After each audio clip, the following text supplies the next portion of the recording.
যুবক বলো না, তোমাকে কর্মযোগ্য কে বানাইলো?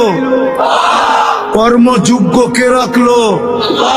যদি অসুস্থতা দিয়ে বিছনায় ফেলায় রাখতো কি করতে? কি করার ছিল?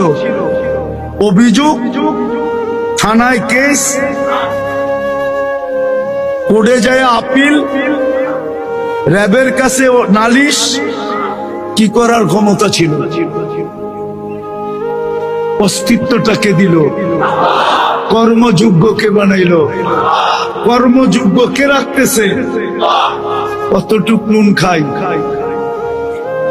গুণ কতটুকু গাই? গুণ তো গাই না আল্লাহ। চলেন দেখি জান্নাতের একটু ধারণা দিয়া কার মনে এই আগ্রহ জাগে যে আমি চাই আল্লাহ আমাকে জান্নাতের বিনিময়ে কিনো। এই আগ্রহটা কার মনে পয়দা হয়? একটু জান্নাতের ধারণা দিয়া দেখি। আল্লাহ কিন্তু জান্নাত দিয়ে কিনতে চাইতেছেন। কিনবে কে? ক্রেতার